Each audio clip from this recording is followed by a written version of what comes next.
during that final year that Ed was there, he'd just become more difficult. He'd become more angry with the way that the show was being produced. For years, the signs were there. Fans noticed things that didn't quite add up, and questions about wheeler dealers quietly kept growing.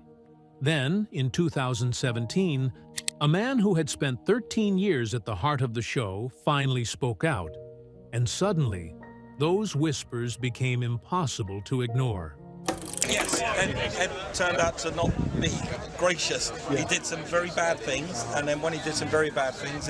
What really happened behind the polished surface of one of automotive television's biggest shows? And what was really going on between Mike Brewer and Ed China? Join us as we uncover the story behind the warnings about Mike Brewer and why nobody listened. The man who got his career by answering someone else's phone. Mike Brewer did not plan to be on television. He did not train as a broadcaster, study media, or work his way up through journalism in any conventional sense.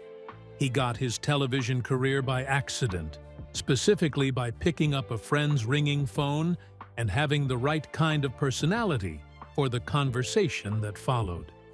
Born in Lambeth, South London, on August 28, 1964, Mike grew up in a working-class family, where his father's deep involvement in car customizing planted the seed early. By his teens, Mike had entered the motor trade, and by his early 30s, he had built one of the largest 4x4 centers in the south of England, importing vehicles from around the world and developing a reputation, as his own website describes it, for being sharp and honest. The television career happened the way the best careers sometimes do, through proximity. He answered a friend's telephone, found himself talking to a TV producer, had a long conversation full of car anecdotes, and was hired for the first series of Deals on Wheels for Channel 4. The Yamaha XS1100 was arguably one of the best bikes of its time, with 4 times as much power weight. That show launched in 1997 and became an immediate hit, which led to something unexpected. 3 weeks into Deals on Wheels, he was headhunted by Top Gear. He went to Channel 4 and told them. They responded by offering him a dual role on their own Top Gear rival, Driven, and he took it.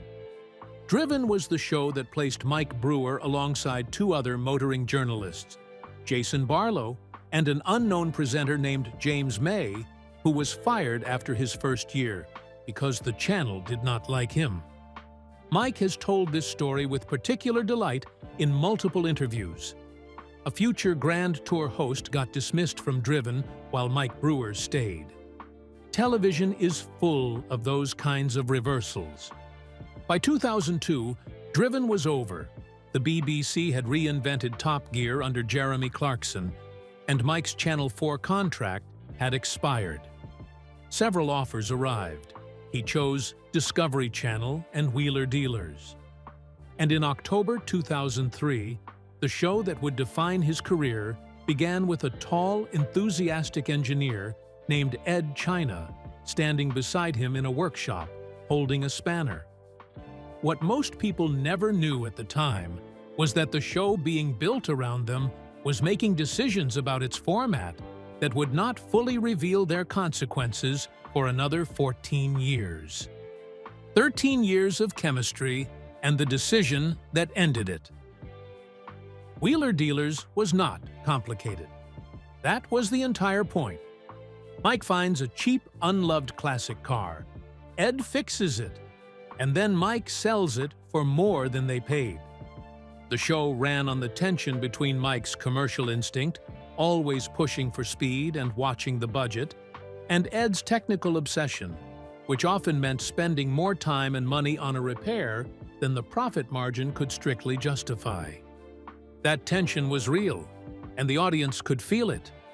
Ed China brought something to television that was genuinely rare. Authentic mechanical competence displayed with visible joy. He was 6'5", impossibly enthusiastic, and deeply knowledgeable. His workshop segments, where he would explain in real and accessible terms exactly what he was doing to a gearbox, or a suspension system, or an engine, became the show's signature. Viewers who had never changed a wheel themselves came away from an episode feeling like they understood something about how a car actually worked. That is a valuable thing for television to do. For 13 series across 14 years, the chemistry held.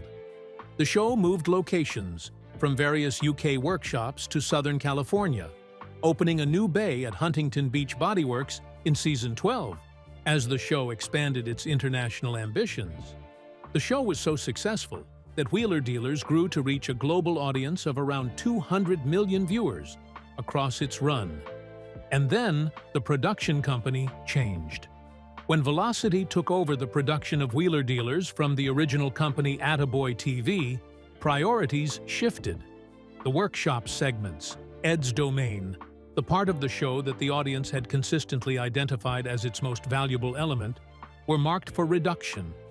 This meant less screen time for repairs, fewer technical explanations, and a tighter, more commercial structure that moved faster and spent less time in the garage. On March 21, 2017, Velocity announced that Ed China had left the show to pursue other projects. The same day, Ed posted a video to YouTube that said rather more than Velocity's official statement. He explained that he had chosen to leave because the new production direction required cutting back the very workshop content that had made the show what it was. He said he was not willing to compromise on the depth and honesty of the mechanical segments, and that he had made his position clear to the production company and been unable to reach an agreement. The video was completely devastating for anyone who had been watching the show for years and understood exactly what Ed was describing. The thing they loved was being removed, and the man who was staying, the man who still had his job, was Mike Brewer. The internet did not respond well to that calculation, and what happened next is where the warnings that people had been ignoring started arriving loudly enough that even the most loyal fans had to stop and pay attention. The tweet, the death threats, and the word traitor. The response to Ed China's departure video was enormous. The fan community that had grown around Wheeler Dealers was large, passionate, and in 2017 had the tools to express its feelings at a volume that previous generations of disappointed television viewers simply did not have access to. Social media transformed a programming dispute into a sustained campaign of harassment directed at one specific person, Mike Brewer. In interviews, Mike revealed that his family, particularly his wife Michelle and daughter Chloe, were being harassed and threatened. One message even included a death threat, and the police became involved. Mike described in multiple subsequent interviews being abused in the street, in restaurants, in supermarkets, and at car shows, anywhere that members of the public recognized him and had decided that Ed's departure was his fault personally. Ed himself released a video specifically to address the harassment, saying, "Mike called me at the weekend and told me that, over the past few days, not only he, but also his wife and daughter had been receiving a lot of abuse and even death threats because of my leaving the show, and that's really not cool." Ed asking his own fans to stop threatening the family of the man many of them blamed for his departure was almost immediately complicated by what Mike did next. Because Mike Brewer, under considerable personal and professional pressure, posted a tweet. And the tweet used a specific word. Mike posted a response in which he called Ed a traitor for leaving the show. Ed left, didn't say, just abandoned the show and then trashed it after 13 years. "Who's the traitor?" he said in reply to another user in a screenshot that spread widely before he deleted the post. The word traitor hit the fan community like a stone through a windscreen. People who had been inclined to give Mike the benefit of the doubt, who had accepted that the production decision was Velocity's and not his, now had evidence that whatever the official version said, Mike's private feelings about Ed's departure were raw and pointed enough to produce language like that. The deletion of the tweet made things worse rather than better. Screenshots exist. The internet does not forget. Later footage emerged of Mike at the Klingberg Vintage Motorcar Festival in Connecticut, speaking publicly about Ed's departure in terms that went further than anything he had said in formal interviews. "He did some very bad things," Mike said. And when he did some very bad things, it meant that Discovery Channel just couldn't work with him. So they gave him the option to leave, and he took it. Mike has never elaborated on what he meant by it. Ed has never confirmed or denied whatever Mike was referring to. The vagueness of the accusation is precisely what made it so damaging and so durable. Mike has acknowledged in subsequent interviews that the social media abuse continued for years. "Almost 5 years later, I still get it," he said in 2021. "I probably block 30 to 40 people every day who will say something disgusting, rude, violent, or just simply about the treatment of Ed." The question that the fan community never fully answered is whether that sustained anger was purely about Ed, or whether it was also about something else they had noticed about Mike Brewer that predated the departure by years. The questions people were already asking about the show. Under the bonnet of this car lies that bad boy. There you go. That is your Mercedes-Benz V8 engine. That is pretty cool. Now, you need to cast your mind back to a time. The questions about what Wheeler Dealers was actually doing, how real the car deals were, how much of the commercial side was constructed for camera, had been circulating for years before 2017. Ed China's departure made fans concentrate on it more. Ed China, in interviews following his departure, hinted that at least some of the sales featured on the show were not entirely real. He was careful about how he said it. He did not make a direct accusation or provide examples, but the hint was enough to open a door that many viewers had already been standing outside. The format's commercial logic had always attracted scrutiny.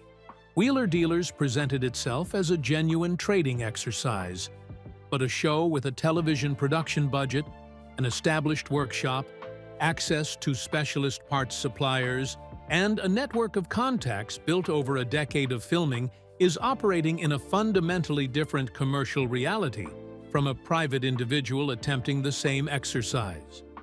The profit and loss summaries that appeared at the end of each episode never accounted for the production's contribution to the enterprise. When the show recorded a loss on a deal, it was presented as a genuine setback. When it recorded a profit, it was presented as validation. IMDb viewer reviews of the show repeatedly flagged the same issue. The staged quality of the negotiations felt like theater. Mike's haggling with sellers and buyers was entertaining, but experienced viewers questioned whether the prices being discussed reflected the actual transactions that ultimately took place. The show itself was well aware of this perception. In a 2017 interview, Mike Brewer directly addressed the accusation that Wheeler Dealers was scripted, saying, "People always accuse Wheeler Dealers of being scripted. It isn't." The defensiveness of the denial is itself a data point. There was also the matter of the show's move to California. When Wheeler Dealers relocated to Huntington Beach in Season 12, the decision was explained as a practical one: access to a wider range of cars, the ability to deliver more episodes, and the commercial appeal of the American market. What it also did was remove the show from the specific British context that had given it much of its charm. And then there was the critique that surfaced most consistently among the show's technically knowledgeable viewers, that as the seasons progressed and the show became more commercially successful, the repairs became less representative of what a private individual could actually achieve. The early series had a quality of genuine possibility. Watching Ed work made you feel that someone with real skill and the right tools could do this themselves. The later series, particularly after the California move, felt more like entertainment than instruction. These complaints were present, documented, and largely ignored by the people who loved the show too much to interrogate it too carefully. The departure of Ed China gave the existing doubt a focal point.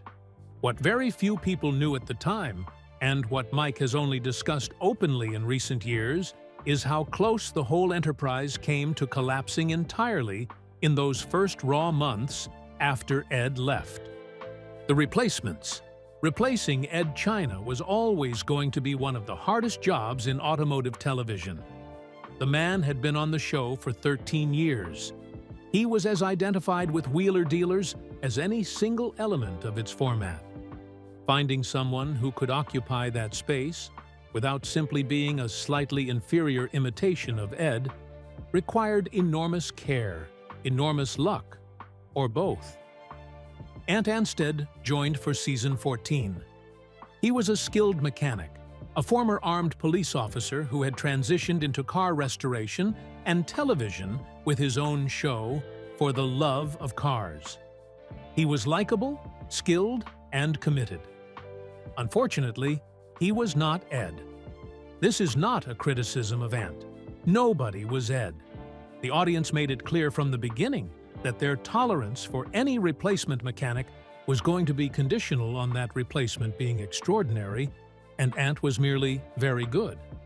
Mike later described Ant's approach with evident respect, saying Ant wanted to be himself, create his own space, rather than simply mimicking what Ed had done. That instinct was correct, but also commercially risky. The audience that had stayed after Ed's departure had done so partly in hope that the show would find a way back to something like what it had been. A mechanic who deliberately differentiated himself from Ed was not going to satisfy that hope. However understandable the strategy was. Ant stayed for 2 seasons, when he departed in 2020, announcing on Instagram that his time on Wheeler Dealers had come to an end as the show moved back from California to the UK. The tone of his statement was warm and professional. It did not carry the weight of Ed's video, but it was still the second departure of a popular co-host in 3 years, and the show's audience had been watching the numbers. Mark Priestley, a former McLaren Formula One mechanic who had appeared in Wheeler Dealers' Dream Car, became the third mechanic in the main show from season 17. The partnership with Mike was functional and occasionally genuinely interesting.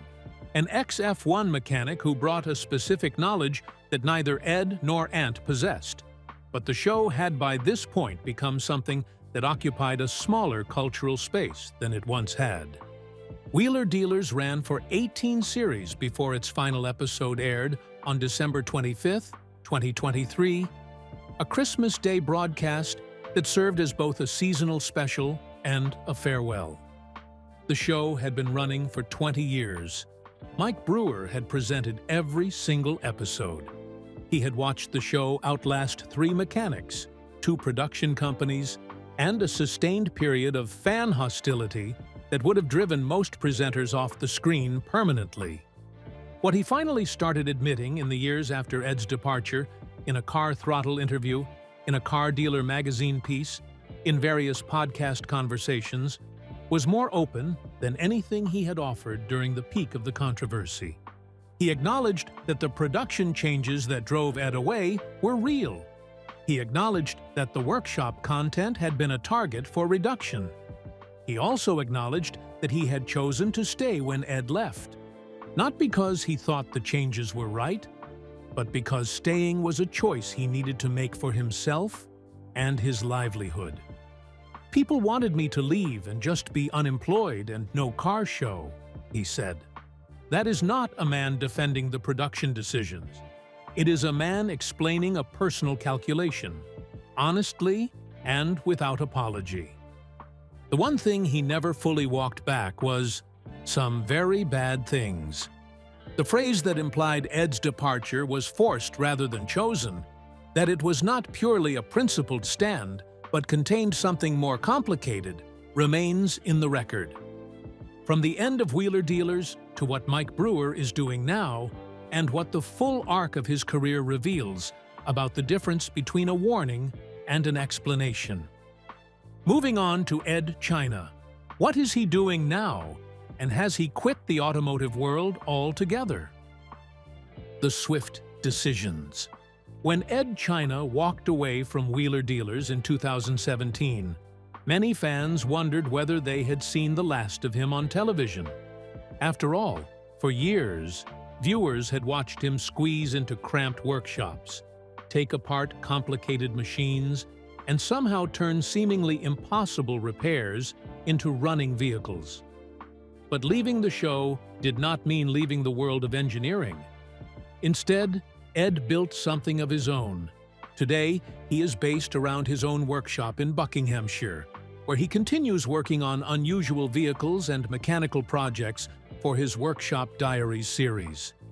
Rather than following a television show's format, Ed has more freedom to decide what he wants to build, repair, or investigate. His projects have ranged from classic cars and motorcycles to tractors, amphibious vehicles, aircraft, and other machines that most mechanics would probably never want to see sitting in their workshop. He also continues to share these projects through his YouTube channel, allowing fans to follow the work from the workshop rather than waiting for a television network to put together a new series. Ed has also continued developing his Grease Junkie brand, which sells automotive parts, workshop products, clothing, and merchandise. So while Ed may no longer be crawling underneath cars for Wheeler Dealers, he has not exactly slowed down. He simply changed the arrangement. Instead of being the mechanic on someone else's show, Ed China is now building his own automotive world, one strange machine at a time. Was Mike Brewer the villain of the Wheeler Dealers story, or just the man who stayed when everyone else eventually left?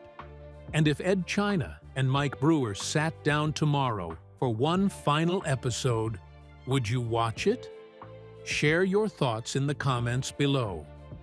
Remember to like, share, and subscribe for more. Also, click the next video showing on your screen. You will enjoy it.